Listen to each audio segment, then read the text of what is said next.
Hi കൂട്ടുകാരെ, എല്ലാവർക്കും മലയാളം സ്റ്റോറീസിൻ്റെ പുതിയൊരു വീഡിയോയിലേക്ക് സ്വാഗതം. എല്ലാവരും നമ്മുടെ കഥകളൊക്കെ നന്നായി ആസ്വദിക്കുന്നുണ്ട് എന്ന് വിചാരിക്കുന്നു. കഴിഞ്ഞ കഥയിൽ നമ്മൾ യേശുദേവൻ്റെ റൊട്ടിയുടെ കഥയാണ് പറഞ്ഞു വന്നത്. തൻ്റെ കൂടെ യാത്ര ചെയ്തുകൊണ്ടിരുന്ന ഒരാൾ യേശുദേവൻ്റെ ഒരു റൊട്ടി മോഷ്ടിച്ചു. അയാൾ ഒരിക്കലും അത് സമ്മതിക്കുന്നില്ല, താനാണ് മോഷ്ടിച്ചത് എന്ന്. അയാളെ കൊണ്ട് തന്നെ അത് പറയിപ്പിക്കുമെന്ന് യേശുദേവൻ വാശിയിലും. ഇയാളെ തല്ലാൻ പറ്റുമോ? അടിച്ചു പറയിപ്പിക്കാൻ പറ്റുമോ? നമ്മുടെ നാട്ടിലൊക്കെ ഇതുപോലെ കളവ് പറയുന്നവരെ നമ്മളൊക്കെ എന്താ ചെയ്യുക? സാധാരണ പോലീസിനൊക്കെ വിളിച്ചറിയിച്ച് അയാളെ പോലീസിനെ കൊണ്ട് പിടിപ്പിച്ച് അയാളെ തല്ലിപ്പിക്കും. യേശുദേവൻ അങ്ങനെയാണോ? അല്ല. തൻ്റെ ഇടത്തെ ചെകിടത്ത് അടിച്ചവന് വലത്തെ ചെകിടും കാണിച്ചു കൊടുക്കണം, ഒരാളെയും ആക്രമിക്കാനോ മർദ്ദിക്കാനോ പാടില്ല എന്ന സന്ദേശം ലോകത്ത് പ്രചരിപ്പിക്കുന്ന മനുഷ്യനാണ് ആര്? യേശുദേവൻ. അപ്പോൾ യേശുദേവൻ ഇയാൾ തല്ലാൻ പറ്റുമോ? പറ്റൂല. ഇയാളോട് ചോദിച്ചപ്പോൾ ആരാ റൊട്ടി എടുത്തതെന്ന് ചോദിച്ചപ്പോൾ ഇയാൾ പറയുന്നത് എന്താ? എനിക്കറിയില്ല, ഞാൻ എടുത്തിട്ടില്ല എന്ന്. പിന്നെ ഇയാളെ കൊണ്ട് എങ്ങനെയാണ് പറയിപ്പിക്കുക? ഇയാൾ ചീത്ത പറയാൻ പറ്റുമോ? ചീത്ത പറഞ്ഞാൽ ഇയാൾ പറയുമോ? അതും പറയില്ല.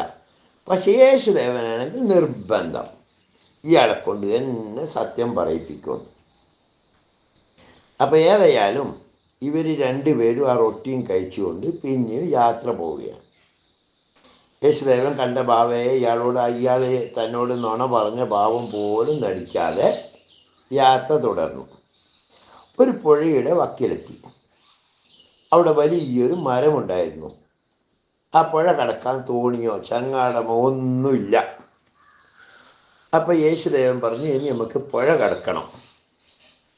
പുഴ കടക്കാൻ വേണ്ടി നോക്കുമ്പോൾ ഇയാൾ പറഞ്ഞു, അതിൻ്റെ ഇവിടെ തോണിയും ചങ്ങാടമൊന്നും ഇല്ലല്ലോ, നമ്മളെങ്ങനെയാണ് പുഴ കടക്കുക? അപ്പം യേശുദേവൻ പറഞ്ഞു, നിനക്ക് ഞാനൊരു അത്ഭുതം കാണിച്ചു തരാം. ദൈവീക ശക്തിയുള്ള മനുഷ്യനാണ് യേശുദേവൻ. അപ്പം യേശുദേവൻ ആ മരത്തിനൊന്ന് കൈമാടി ഇങ്ങോട്ട് വിളിച്ചു. മരം താണ്ടേ വലിയ രാക്ഷസനെ പോലെ ഇവരുടെ അടുത്തേക്ക് നടന്ന് വന്ന്, അതിനുശേഷം യേശുദേവൻ മരത്തോട് പറഞ്ഞു, ഞങ്ങളെ ഒന്ന് അക്കരയ്ക്ക് കടത്തിത്തരണം. മരം അതിൻ്റെ കൊമ്പങ്ങ് താഴ്ത്തി കൊടുത്തു കയറാൻ പറയുന്നത് പോലെ.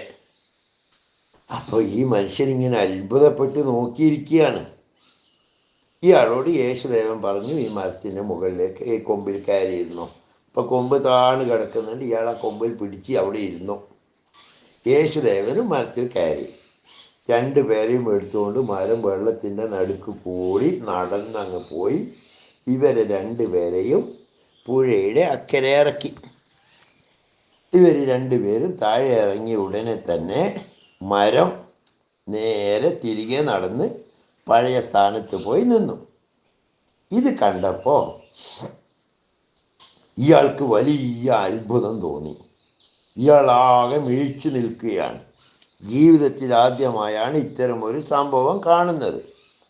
അപ്പോൾ ഇയാൾ തരിച്ചു നിൽക്കുന്നത് കണ്ട അവസരത്തിൽ യേശുദേവൻ ഇയാളോട് ചോദിച്ചു, നീ എന്തിനാ ഇങ്ങനെ തരിച്ചു നിൽക്കുന്നത്? അപ്പം ഇയാൾ പറഞ്ഞു, ഞാൻ എൻ്റെ ജീവിതത്തിൽ ഇതുപോലെയുള്ള ഒരു അത്ഭുതം കണ്ടിട്ടില്ല. ആ, യേശുദേവൻ പറഞ്ഞു, വലിയ അത്ഭുതമാണല്ലേ. ഈ അത്ഭുതം എനിക്ക് ചെയ്യാൻ പറ്റിയത് എൻ്റെ ദൈവത്തിൻ്റെ കഴിവ് കൊണ്ടും അനുഗ്രഹം കൊണ്ടും മാത്രമാണ്. ആ ദൈവത്തെ മുൻനിർത്തിക്കൊണ്ട് ഞാൻ നിന്നോടൊരു കാര്യം ചോദിച്ചാൽ നീ പറയോ? തീർച്ചയായും. സത്യം പറയോ? ആ സത്യമേ പറയുള്ളൂ. എന്നാൽ പറ, ആരാ നമ്മുടെ ആ റൊട്ടി എടുത്തത്? ഇയാൾ പറഞ്ഞു,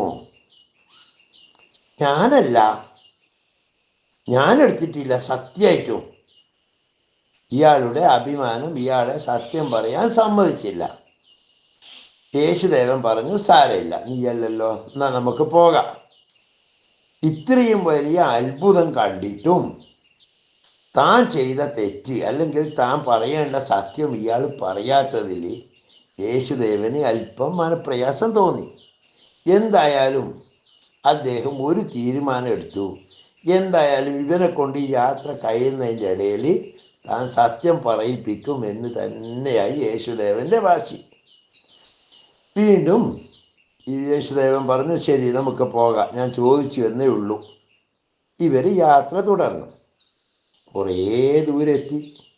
വൈകുന്നേരമായി സമയം.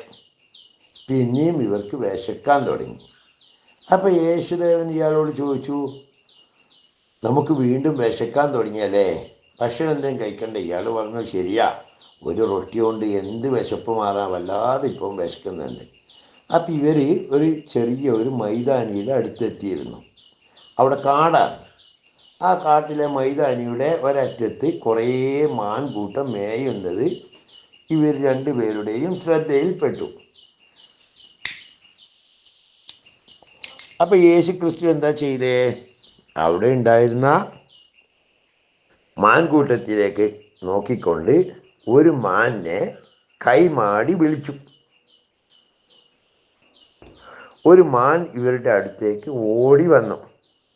തൻ്റെ കയ്യിലുണ്ടായിരുന്ന കത്തി കൊണ്ട് യേശുദേവൻ ഒരു മാനിനെ അറുത്ത ശേഷം അതിൻ്റെ തോലൊക്കെ പൊളിച്ച് അതിൻ്റെ നല്ല കുറകുകൾ മുറിച്ചെടുത്ത് അവിടെ തീ കൂട്ടി, വിറകും കമ്പൊക്കെ ഉണ്ടല്ലോ, കാടല്ലേ, ആ വിറകും കമ്പൊക്കെ വെച്ച് അതിലിട്ടിട്ട് ചുട്ടു. നമ്മൾ ഇറച്ചി ചുട്ടെടുക്കൂലേ, അതുപോലെ ചുട്ടെടുത്ത ശേഷം ഇവർ അതിൽ നിന്ന് ഇയാളോട് പറഞ്ഞു, നിൻ്റെ ആവശ്യത്തിന് വിശപ്പ് മാറെ കഴിച്ചോളാൻ പറഞ്ഞു. യേശുദേവനും കുറച്ച് കഷ്ണമൊക്കെ ഇറച്ചിയൊക്കെ എടുത്തിട്ട് കഴിച്ചു. രണ്ടുപേരും വയറ് നിറയെ ഭക്ഷണം കഴിച്ച ശേഷം യേശുദേവൻ എന്ത് ചെയ്തു? ഇയാൾ അത്ഭുതത്തോടെ നോക്കിക്കൊണ്ടിരിക്കുകയാണ് യേശുദേവൻ്റെ പ്രവർത്തികൾ കേട്ടോ. യേശുദേവൻ ഇതിൻ്റെ മുള്ളും എല്ലൊക്കെ ഒരുത്തേൽ കൂട്ടി വെച്ചിട്ട് അതിനോട് പറഞ്ഞു, ദൈവത്തിൻ്റെ അനുവാദത്തോടെ എഴുന്നേറ്റ് പൊക്കോന്ന് പറഞ്ഞു. അപ്പം ദാണ്ടേ ഈ അറുത്ത് ജീവൻ പോയി, അതുപോലെ ഈ തീയിലിട്ടിട്ട് ചുട്ടി ഇറച്ചിയൊക്കെ തിന്ന എല്ലും കൂട്ടത്തോടാണ് ഈ പറയുന്നത്. അപ്പോൾ പെട്ടെന്ന് ഇതെന്തൊരു തട്ടിക്കൊടഞ്ഞ് എഴുന്നേറ്റ് ഒരൊറ്റ ഓട്ടം ഈ മാന്. ഇയാളാകെ അത്ഭുതപ്പെട്ടു പോയി. ഇയാൾ ഈ അത്ഭുത കാഴ്ച കണ്ട് തരിച്ച് നിന്നുപോയി. അപ്പോൾ മാൻ ഓടിപ്പോയപ്പോൾ യേശുദേവൻ ഇയാളോട് പിന്നെയും ചോദിച്ചു, നിനക്കെന്താ ഇത്ര വലിയൊരു അത്ഭുതം തോന്നുന്നുണ്ടോ? ഇയാൾ പറഞ്ഞു യേശുദേവനോട്, നിങ്ങളൊരു മഹാമനുഷ്യനാണ്, വലിയ അത്ഭുതമാണ് നിങ്ങളുടെ കാര്യം. യേശുദേവൻ ചോദിച്ചു, ഇതിലിങ്ങനെ അത്ഭുതപ്പെടാൻ എന്താ കാര്യമുള്ളത്? ഇയാൾ പറഞ്ഞു,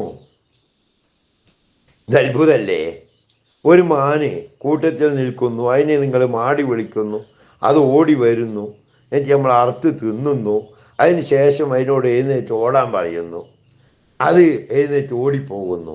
ഇതിലും വലിയ അത്ഭുതം എന്തെങ്കിലും ജീവിതത്തിൽ ഉണ്ടാവുമോ എന്ന് ചോദിച്ചു. അപ്പോൾ യേശു പറഞ്ഞു, ഇത് വലിയ അത്ഭുതകരമായി തോന്നിയല്ലേ നിനക്ക്?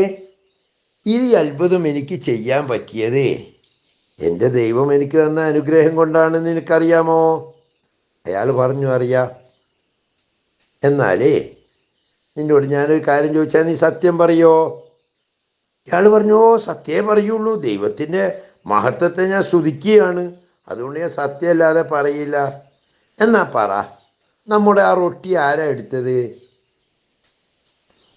ഇയാൾ പറഞ്ഞു, ഏത് റൊട്ടി? അല്ലടോ, രാവിലെ നമ്മളെ 3 റൊട്ടിയിലായിരുന്നോ, അതിൽ നിന്ന് റൊട്ടി കാണാതെ പോയില്ലായിരുന്നോ? ആ റൊട്ടി ആരാ എടുത്തത്? ഇയാൾ പറഞ്ഞു, നിങ്ങളതൊന്നും മറന്നിട്ടില്ലേ ഒരു റൊട്ടിയുടെ കാര്യം? ഇത്രയും മഹാനായ മനുഷ്യനായ നിങ്ങൾക്ക് ഒരു റൊട്ടിയുടെ കാര്യം ഓർമ്മിച്ചുകൊണ്ട് നടക്കാനേ സമയമുള്ളൂ. ഞാൻ എടുത്തിട്ടില്ല, ദൈവത്താണ് സത്യം, ഞാൻ എടുത്തിട്ടില്ല. യേശു വിചാരിച്ചു, ഇത്രയും വലിയ അത്ഭുതങ്ങൾ കാണിച്ചു കൊടുത്തിട്ടും ഈ മനുഷ്യൻ സമ്മതിക്കുന്നില്ലല്ലോ, വല്ലാത്തൊരു കഴിഞ്ഞ ഹൃദയം തന്നെ അല്ലേ? കൂട്ടുകാരെ, നിങ്ങളാണെങ്കിൽ എന്താ ചെയ്യുക? ഇങ്ങനെ ഒരു സംഭവം ഉണ്ടായാൽ അത്ഭുതം കാണുമ്പോൾ പറയില്ലേ നമ്മൾ, അത് ഞാനാ എടുത്തത്, മാപ്പാക്കണം എന്തെങ്കിലും പറയില്ലായിരുന്നോ? പക്ഷേ ഇയാൾ പറഞ്ഞില്ല. യേശുവിനാണെങ്കിൽ വാശിയും, എന്താ വാശി? ഇയാളെ കൊണ്ട് തന്നെ പറയിപ്പിക്കും. അതിനു വേണ്ടി മറ്റൊരു സൂത്രത്തിലേക്കാണ് യേശുദേവൻ പോകുന്നത്. അതെന്താണെന്ന് കൂട്ടുകാർക്കറിയോ? ഇല്ലല്ലേ? അത് നമുക്ക് അടുത്ത വീഡിയോയിൽ പറയാം. അതുവരെ കാത്തിരിക്കണം. ഈ കഥകളെല്ലാം തന്നെ നിങ്ങളുടെ കൂട്ടുകാരോട് പറഞ്ഞു കൊടുക്കണം ഈ ചാനലിനെ പറ്റി. അതുകൊണ്ട് ചാനൽ ഇഷ്ടപ്പെട്ടാൽ ലൈക്ക് ചെയ്യാനും സബ്സ്ക്രൈബ് ചെയ്യാനും മറക്കരുത് കേട്ടോ. മറ്റൊരു വീഡിയോയിൽ വീണ്ടും കാണുന്നത് വരെ എല്ലാവർക്കും നന്ദി പറയുകയാണ്. എന്തിനാ നന്ദി പറയുന്നതെന്നറിയോ? നിങ്ങൾ കഥകൾ കാണണം, പഠിക്കണം, അത് ജീവിതത്തിൽ പകർത്തണം. ഈ കഥയുടെ ഗുണപാഠം എന്താണെന്നറിയോ? അത് നമുക്ക് അടുത്ത വീഡിയോയിൽ വിശദമായി പറഞ്ഞു തരും കേട്ടോ. അതുവരെ ബൈ.